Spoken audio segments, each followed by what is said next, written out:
Facial rejuvenation basically is helping the skin and the facial area becoming more rejuvenated and youthful with minimal surgical intervention.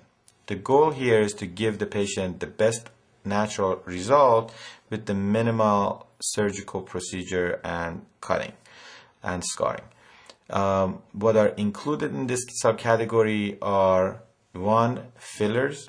Fillers are things that we inject underneath the skin, under the lines, to sort of relax these lines and flatten the lines and wrinkles. Things like collagen and other derivatives of collagen. Then Restylane, which is a new product. It's a relatively new product now, end of 2004, beginning of 2005. And then Radiance, and then there are some other products that are actually more permanent, like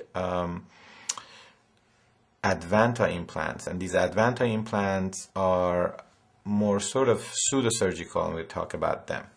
Then in addition to these, we have facial rejuvenation techniques that are either peeling or laser or dermabrasion. There are lasers of all kinds, and each of the lasers perform a different procedure for a different problem or issue. And the nurse or the doctor who will be coming after this tape is finished will be able to address those particulars with you, depending on what it is that you're here for and you're interested in. The next is peeling. There are different types of peels. There are different depths of peels, different products that are used in order to produce peeling. The goal of peeling is basically to help remove old or dead layers of skin and spark a rejuvenation process, a sort of regeneration, recreation of new cells of skin to give the skin a more of a youthful appearance and a more youthful outer layer.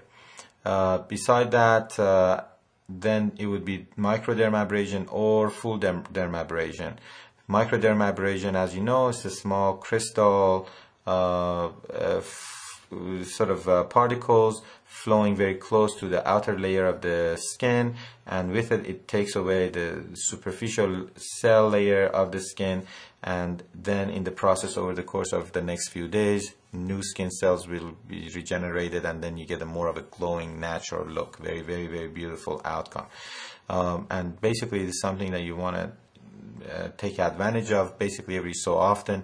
Almost everybody could benefit from this type of a mild rejuvenation cosmetic technology.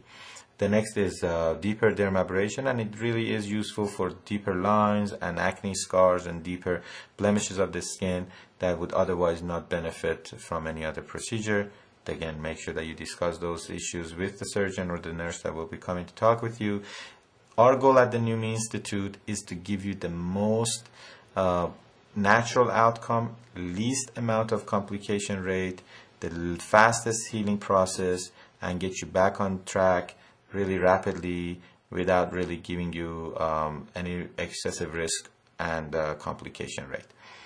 The only thing that I would like to at this point add is the specifics of Botox, Restylane, Radiance, and other fillers. As you know, Botox is basically a product that is botulinum toxin A, and it does paralyze the muscles of the face wherever it's injected for a temporary period of time.